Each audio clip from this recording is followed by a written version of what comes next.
Oh, listen, first, did it sound like Nick Foles was a bit of a lobbyist there? I absolutely love it. Look, you got to take ownership in your career and what you're trying to do.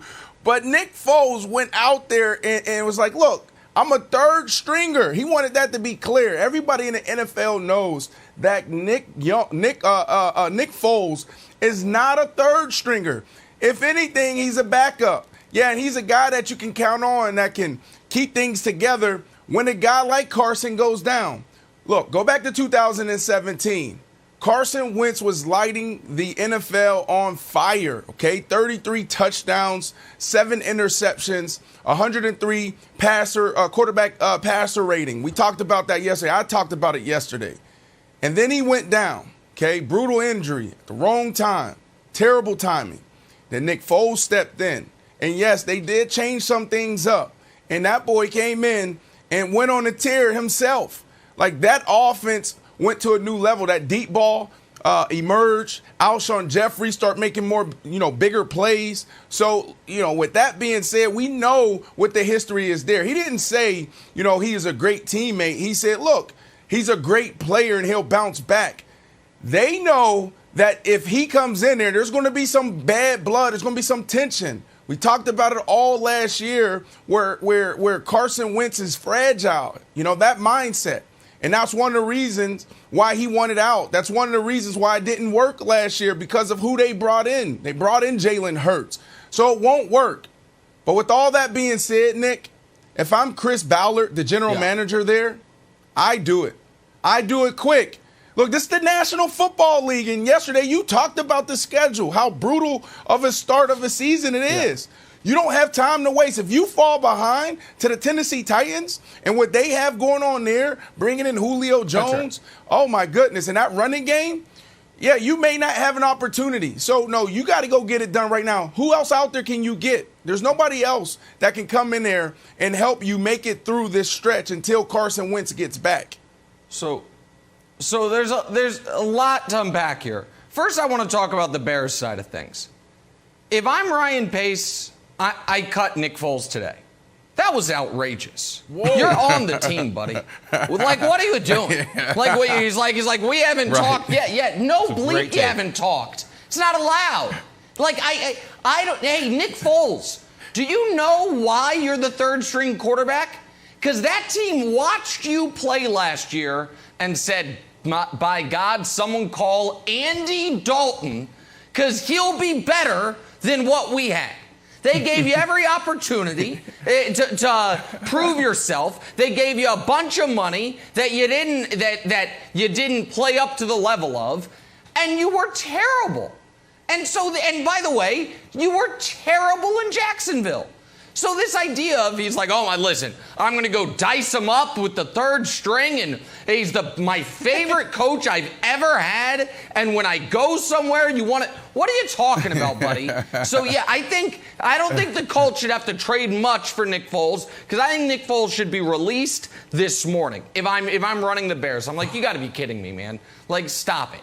That's first of all. Second of all, if the Colts, on the flip side, if the Colts were to add Nick Foles, they almost have to release Carson Wentz. They almost have to be like, oh my God, like what do you can't do this to Carson Wentz.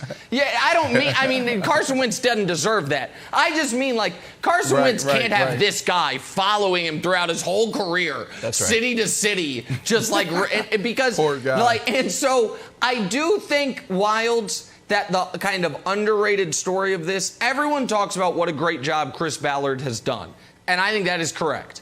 I think Grigson, when he was running things with Andrew Luck, did a poor of a general managing job as one can do. I think Ballard's done an excellent job roster building.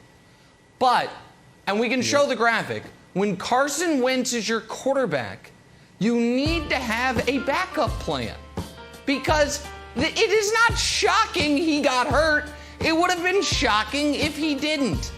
And I understand this is like an unlucky injury, and they're like, oh no, he's had it for a long time. But you can't they say pencil. That about right. Exactly right, Jenna. They're all, it's like, if that, if this. You can't pencil Carson in for 16 games And if you had real Super Bowl aspirations, as I know some people like Brandon really likes the roster and a lot of people do, you needed to invest better in your backup quarterback than your guy Jacob Eason-Wilds. So the short version is, if I'm the Bears, I'm cutting Carson Wentz. If I'm the Colts, if I'm the Bears, I'm cutting Nick Foles. And if I'm the Colts, I'm asking myself, why were we not prepared for the inevitable Carson Wentz injury? First, about Nick Foles, I think you made a great point, but I don't cut him. I just send him somewhere else. And it's like, hey, COVID protocols. You see what's happening with the Vikings. Kellen Mond and Kirk Cousins are in the COVID protocol, and they're like literally bringing in guys off the street to run the practice. And I could see something happening like we had with the Broncos last year, where you get quarterbacks going into a COVID protocol. So you need to have guys separated. So Nick Foles, good news. Your training camp is actually in a different part of Illinois. So there you go. So here's I've got the solution for the Colts, and it's a blind reveal. And this is so obvious once I reveal the blind reveal, you're going to be like, yeah, that makes a lot of sense. Here's the guy who should be the quarterback for the Colts. He's not done at all. He had the 6th most wins. He had the 8th best completion percentage. He had the 10th most passing yards, and he was tied for 9th in yards per pass. Is Nicholas, do you know who it is? Is it Phillip Rivers? That is correct. Bing, bing, bing. $50 to Nick Wright. You can go towards your gambling debts to Phil Helmuth. Coaching high school right now? Bring back Phillip Rivers. He didn't really want to retire, Brandon. He didn't. It was a very odd kind of departure. Bring back Andrew Luck. Where it feels like... Yeah, that's not what I heard. No, it feels like he wanted to go a little... Go ahead, let's hear what you heard. I got you. I got you to put on your news hat. Let's go. Let's hear it. Well, listen, poor Chris Ballard. You highlighted him earlier. This dude is phenomenal. Well, Nick, you talked about him. This dude is next level general manager. He's next level team building, and he also has his guy at the head coaching position, and he let him do his job. And so when you look at his stint in Indy right now, you come in and you think you have what you need, especially at the quarterback position, right? You got Andrew Luck there. And then Andrew Luck retires on you, okay, in camp. That's brutal. So then you go to Brissett, okay? Did I say his name right? Jacoby. There you go. Brissett. Jacoby comes in. Jacoby, yeah, he was doing okay, and then he didn't pan out. But then you come in and you bring in Phillip Rivers. Phillip Rivers, Nick, I know we went back and forth on this last year. He did a great job, and you didn't believe in him. And he took that offense, he took that team to another level.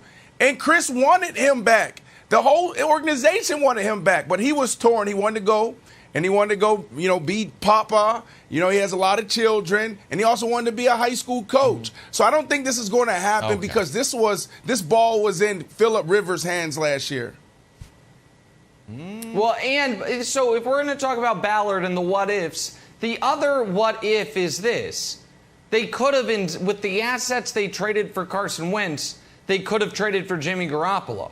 And now people want them to now trade for Jimmy Garoppolo, but the problem is they're already out draft picks because they traded for Carson Wentz, and they have Wentz's salary to deal with, so it's probably not tenable. So the short version is, I think the Colts are pretty much screwed. Phillip Rivers is coaching high school football. Carson Wentz is out 5 to 12 weeks, which call it 3 months. And Nick Foles is pining for a job when he can't beat out Andy Dalton. How are they not screwed, Brandon? What's their path? What are they going to do?